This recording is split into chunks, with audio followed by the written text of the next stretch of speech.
All right. So now we've really drilled down into your business, established all of the metrics and how-tos for your business, and we've gotten yourself to a point where you now have an eagle-eye view looking over your business, and you're doing these audits. The question is, you're supposed to take action on these audits. What does that look like? What's the best way to go about doing it?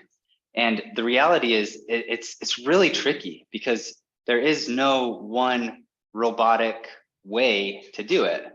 And that is why, as we're working out of our business through this next step, objective decision making, it's black, it's dark, it's not super clear cut.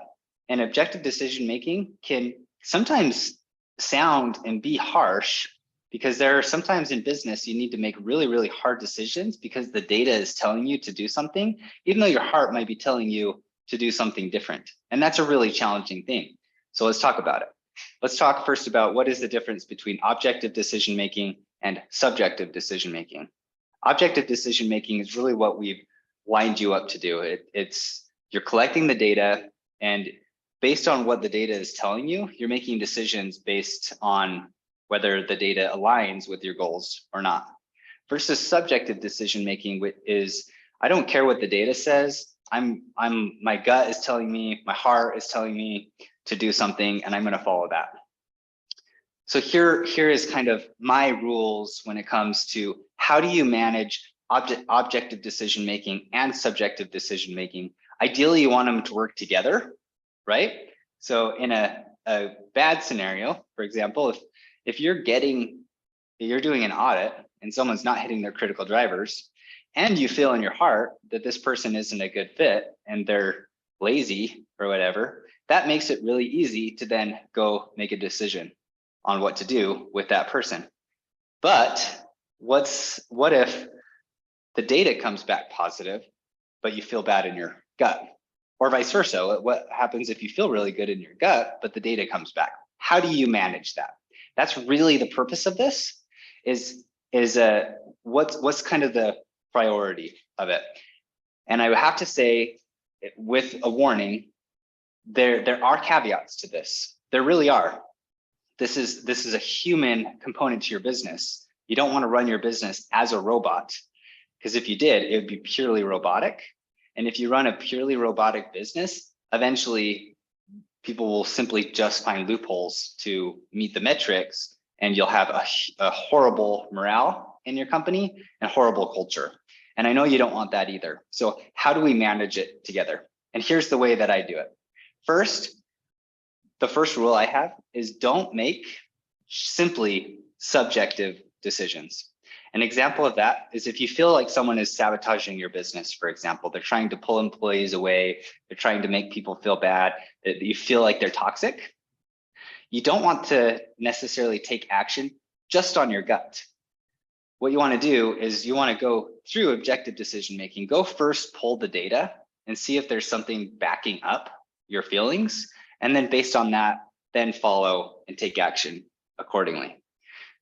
On the other hand, what if you just have objective decision making, like the data comes back that says something negative about a person, but you feel super positive about that person?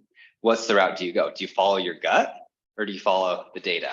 And the hard part about this, and the reason this is black, is you still want to take the same pathway. You still want to follow the data. Now, the action might not be you're not hitting your critical driver, you're fired, right? It might be, let's do some training, let's figure this out, let me take you under my wing, whatever, let me pay for a course for you. There's a lot of solutions potentially, but what you don't want to allow is you don't want to allow your subjective side of you or your gut or your heart to determine what you do with your components of your business. You have to allow the data to ultimately tell you what to do. For example, if you have a critical driver that isn't being met, and you have already written down that your consequence is that you're going to give someone 3 strikes, so first strike, training is involved to improve it. Second strike, training is involved. Third strike, training is involved, and they get 3 strikes. But you feel like, wow, this person just has super good attitude though, and is really bringing a lot of morale to the team. I believe that you should follow the objective side of it. And if they can't meet their metrics, you need to follow the consequence and let that person go, even if it feels hard. And I can't tell you how many times in business that I have a conversation with a business owner who loves somebody and knows that they need to let them go deep down in their heart, but there's this love part of them that's like, oh, I can't let them go. I'm going to be letting down their family. They're going to lose their benefits, but the data doesn't back it up. Eventually, you need to follow the data. And I promise you that as you do, regardless of what your heart is telling you, a burden will be lifted and your business will progress forward.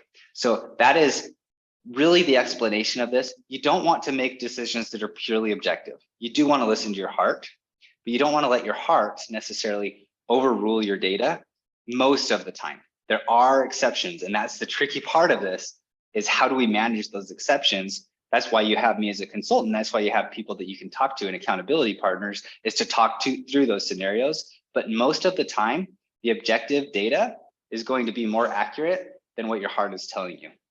So let me share a couple examples with you of objective decision-making that I've had to do, the positive and the negative, and we'll go talk about how you can implement this in your business.